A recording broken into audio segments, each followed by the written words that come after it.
Hello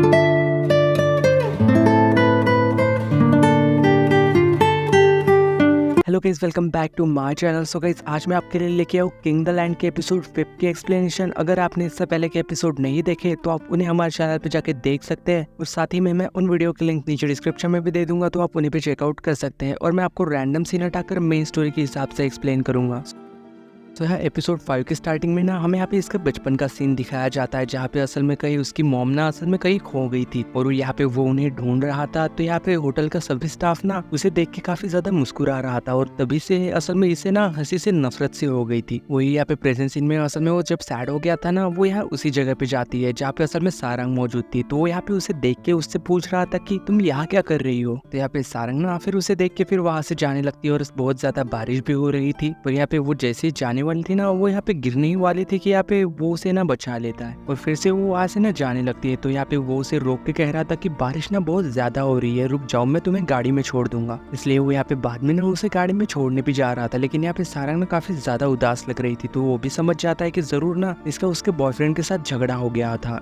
ऐसे कुछ देर बाद ना सारंग ना फिर गाड़ी में ही सो जाती है। तो यहाँ पे असल में उसे सर्दी ना लगे इस वजह से ना यहाँ पे वो उसे कोई चादर जैसी चीज उड़ा रहा था, लेकिन तभी यहाँ पे ना सारंग की नींद खुल गई थी। तो असल में वो यहाँ पे देखते हैं कि वो लोग ना एक होटल के सामने खड़े हुए थे। तो साथ ही में वो यहाँ पे उसे कुछ चीजें दे के कह रहा था कि जल्दी से तैयार हो जाओ, मुझे ना बहुत भूख लगी है, चलो कुछ खाना खा के आते हैं। और वैसे भी आज तुम्हारा बर्थडे है ना। वो जब यहाँ पे फिर तैयार होके अंदर जाती है ना, तो वो यहाँ पे देखती है कि उसने भी ना बिल्कुल मैचिंग सी ड्रेस पहनी हुई है। और वही यहाँ पे जब वो बैठ गए थे तभी यहाँ पे एक होटल का स्टाफ वहाँ आ जाता है और उनकी एक पिक्चर क्लिक करता है। तो यहाँ पे गुआन तो काफी खुश लग रहा था, और वो यहाँ पे फिर उससे कहने लग जाता है कि मुझे पता है कि ये ड्रेस ना तुम्हें शायद पसंद नहीं आई होगी, मैंने तो बस ये जल्दबाजी में ऐसे ही खरीद ली थी। तो इस बात पे ना असल में यहाँ पे सारंग उसे थैंक यू कह रही थी, शूज के लिए भी और उसके ड्रेस के लिए भी। और साथ ही में वो यहाँ पे शूज भी ना काफी ज्यादा अच्छे थे। वो यहाँ पे पूछती है कि तुम्हें मेरा साइज कैसे पता। तो यहाँ पे हमें ना एक फ्लैशबैक सीन दिखाया जाता है, जहाँ पे वो जब असल में शॉपिंग कर रहा था, यानी कि उसके लिए कपड़े और कुछ चीजें ले रहा था। तो असल में उसने ना पूरी प्लानिंग कर रखी थी कि उसे ना मैचिंग ड्रेस ही लेनी है, और शायद ना उसने जूते भी बिल्कुल माप के लिए थे। तो साथ ही में ये भी दिखाया जाता है कि वो जो अपनी गाड़ी में बैठे हुए थे ना, तभी उसने ना असल में उसके पैरों का मेजरमेंट ले लिया था। उसके बाद में उसने करेक्ट साइज के उसके लिए शूज भी खरीद लिए थे। वही जब बाद में असल में वहाँ पे खाना सर्व हो जाता है, तो यहाँ पे वो देख के कह रहे थे कि इतना सारा खाना क्या हम खा भी पाएंगे। तो गोन उससे कह रहा था कि मुझे तुम्हारा फेवरेट फूड नहीं पता, इसलिए मैंने ना सारा ही ऑर्डर कर लिया। तो यहाँ पे वो तो कह रहे थे कि मैं तो इतना नहीं खा पाऊंगी, इसलिए ये ना काफी ज्यादा वेस्ट हो जाएगा। तो यहाँ पे फिर वो उससे कह रहा था कि अच्छा ठीक है, तो तुम मुझे बता दो कि तुम्हें क्या पसंद है, ताकि अगली बार से मैं ज्यादा ऑर्डर ना करूँ। और बाद में वही खाना खाने के बाद ना वो उसे घर पे छोड़ने चला गया था, और साथ ही में जाने से पहले ना वो उसे यहाँ पे एक बर्थडे केक देता है। तभी हमें यहाँ पे दिखाया जाता है कि असल में इसका ना एक्स बॉयफ्रेंड भी वहाँ पे आ चुका था, और वो यहाँ पे उसके सामने आ जाता है और उससे कह रहा था कि मुझे पता था जरूर तुम्हारे साथ ना कुछ गड़बड़ है, तुम्हारा इस लड़की के साथ जरूर अफेयर चल रहा है ना, इसलिए तुमने मुझसे ब्रेकअप किया। तो फिर यहाँ पे सारंग उसे गुस्से में कहने लग जाती है कि मैंने तुमसे कहा था कि मेरे सामने दोबारा मत आना, तुम्हारी हिम्मत कैसे हुई मुझसे ये सब कहने की। और साथ ही में वो उसे दफा होने के लिए कह के ना अंतलिंग घर के अंदर चली जाती है। और यहाँ पे जब वो उसके पीछे जाने वाला था, तो गोवन उसे असल में रोक के कहता है कि तुम उसके पीछे नहीं जा सकते, वो ना असल में अपने बर्थडे पे बहुत ज्यादा रो रही थी आज, तो मैंने ना बड़ी ही मुश्किल से उसे शांत करवाया था। साथ ही में उसके फेस पे स्माइल लेके आने में ना मुझे काफी मेहनत लगी है, तो इसलिए तुम ना यहाँ से चुपचाप से दफा हो जाओ। वही यहाँ पे सारंग जब घर के अंदर जाके ना अपना केक देती है, तभी यहाँ पे उसे ना कॉल आ जाता है। तो यहाँ पे असल में वो उससे कह रहा था कि अगर अगली बार तुम्हें कोई भी प्रॉब्लम हो ना, तो सबसे पहले मुझे कॉल करना, तुम मैं सारी ही प्रॉब्लम्स को ना सॉल्व कर दूंगा।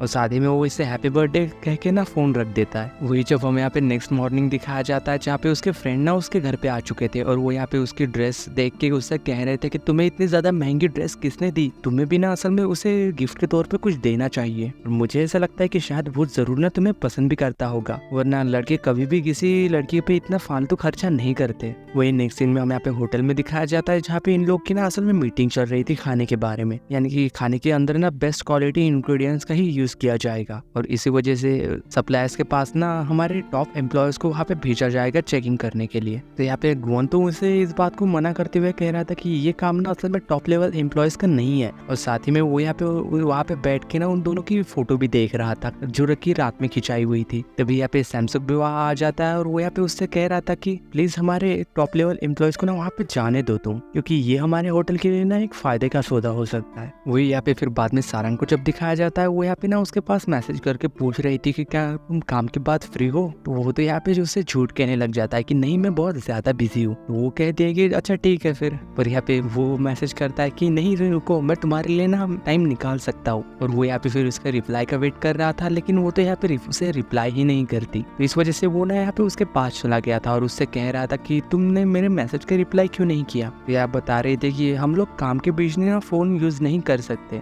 इसलिए मुझे ना तुमसे काम के बाद मिलना था, और तुम तो बहुत ज्यादा बिजी हो। पर वो यहाँ कह रहा था कि अरे नहीं ऐसी कोई भी बात नहीं है, मैं तो मजाक कर रहा था, चलो हम आज शाम को मिलते हैं। वही जब हमें यहाँ पे शाम को दिखाया जाता है, ये जब मिल रहे थे तो वो यहाँ पे ना असल में उसे गिफ्ट दे रही थी। तो वो तो यहाँ पे कह रहा था कि अरे गिफ्ट देने की कोई भी जरूरत नहीं है। तो वो यहाँ पे ना असल में उससे गिफ्ट वापस भी मांगने लग जाती है, पर वो यहाँ पे नहीं देता और उससे कह रहा था कि अरे कोई बात नहीं मैं इसे रख लूंगा। और साथ ही में उससे कह रहा था कि चलो खाने के लिए चलती है, मुझे भूख लग रही है। इसलिए वो ना उसके फेवरेट जगह पे आ गए थे, जहाँ पे ना बहुत ज्यादा लंबी लाइन लगी हुई थी टेबल के लिए, और ये यहाँ पे ना असल में सारंग की फेवरेट जगह थी। तो यहाँ पे वो उससे कहने लगता है कि मुझे ना वेट करना बिल्कुल भी अच्छा नहीं लगता। तो इस बात पे ना वो सारंग गुस्सा हो गई थी, उससे कह रहे थे कि ठीक है फिर चलो चलते हैं यहाँ से। तो यहाँ पे फिर वो उससे रोकते हुए कह रहा था कि अरे कोई बात नहीं चलो वेट करते हैं। फिर बाद में जब उनका नंबर आता है और वो अंदर जाके बैठ जाते हैं, तभी यहाँ पे सारंग ना सबसे पहले उनके लिए बियर ऑर्डर करती है। तो यहाँ पे इस बियर को पीते ही ना उसे बहुत ज्यादा पसंद आता है और कह रहा था कि ये बियर तो दुनिया की सबसे अच्छी बियर है जो कि आज तक मैंने टेस्ट की है। और फिर बाद में वहाँ पे शेफ भी आ गया था जो कि उनके लिए खाना बनाता है, और यहाँ पे गुआन जब उसके हाथ का बनाया हुआ खाना खाता है ना, तो वो तो उनका फैन ही हो गया था। और वही बाद में ना वो शेफ वापस से आके उनके लिए एक ऑमलेट भी बनाता है हार्ट शेप वाला। तो ये देख के ना वो तो और भी ज्यादा खुश हो गया था और वो उसकी फोटो भी निकालने लग जाता है। और इन दोनों को ना आज ये डेट पे काफी ज्यादा मजा आया था, इसलिए वो बाद में यहाँ पे सारंग से कह भी रहा था कि हम अगली बार खाना खाने के लिए कब चलने वाले हैं। यहाँ पे सारंग उससे कह रहे थे कि मैं अगली बार तुम्हारे साथ खाना खाने के लिए नहीं जाऊंगी। और यहाँ वो तो कह रहा था कि पर मैं तो तुम्हारे साथ ले जाना चाहता हूँ। तो यहाँ वो उसे बता रही थी कि मुझे तुम्हारे साथ ना बहुत ज्यादा अनकंफर्टेबल फील होता है। तो यहाँ वो तो कह रहा था कि मुझे तो नहीं होता और मुझे तो तुम्हारे साथ खाना खाना अच्छा लगता है। वही फिर हमें यहाँ पे होटल में दिखाया जाता है नेक्स्ट डे उसके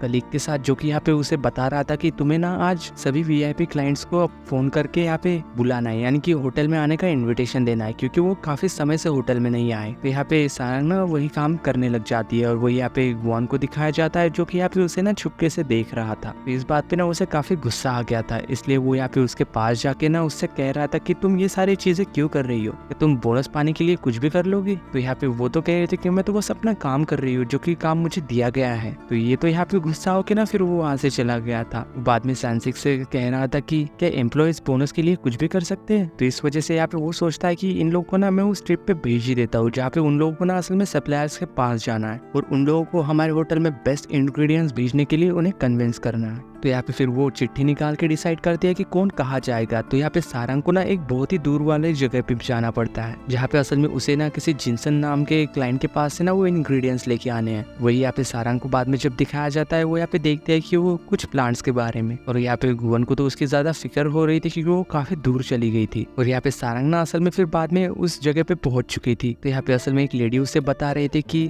मेरे डैड ना असल में उस ऑफिस में गए हुए हैं, अगर तुम्हें उनसे मिलना है तो तुम वहाँ चली जाओ। फिर बाद में यहाँ पे सारंग ना उनके लिए एक गिफ्ट लेके उनके पीछे चली जाती है उन्हीं माउंटेन्स में। और वही यहाँ पे गुवन ना वेदर फोरकास्ट को देख रहा था क्योंकि बहुत बड़ा तूफान आने वाला था शायद, और वो उम्मीद कर रहा था कि वहाँ पे बारिश ना हो क्योंकि बारिश भी होने वाली थी। तो असल में यहाँ पे इधर ना बारिश शुरू भी हो चुकी थी। तो यहाँ पे सारंग को ना फिर वो बाद में कॉल भी कर लेता है और वो उससे कह रहा था कि कोई बात नहीं तुम वापस आ जाओ, ये सब करने की जरूरत नहीं है। तभी यहाँ पे फिर सारंग को ना वहीं पे वो प्लांट नजर आ जाता है, वो यहाँ पे उसे ले लेती है, पर अचानक से ना उसका पैर स्लिप हो जाता है और वो यहाँ पे असल में खाई में नीचे गिर चुकी थी। साथ ही में वो ना बेहोश भी हो चुकी थी। और वही जब कुछ देर बाद उसे होश आता है तो काफी रात हो चुकी थी और यहाँ पे उसे ना ऊपर जाने का कोई रास्ता भी नहीं नजर आ रहा था। और वो यहाँ पे वहीं पे बैठ के ना असल में रोने लग जाती है क्योंकि वो ना असल में यहाँ पे फंस चुकी थी। तभी यहाँ पे बाद में उसे एक लाइट नजर आती है जो कि असल में एक हेलीकॉप्टर की थी। वो असल में वो ना गुआन था जो कि उसके लिए मदद लेके आया था। वो यहाँ पे उसके पास नीचे चला जाता है। इसी सीन के साथ किंग द लैंड के एपिसोड 5 की एंडिंग होती है। अगर वीडियो अच्छी लगी हो तो लाइक शेयर सब्सक्राइब जरूर करना। मिलते हैं नेक्स्ट वीडियो में, तब तक के लिए बाय।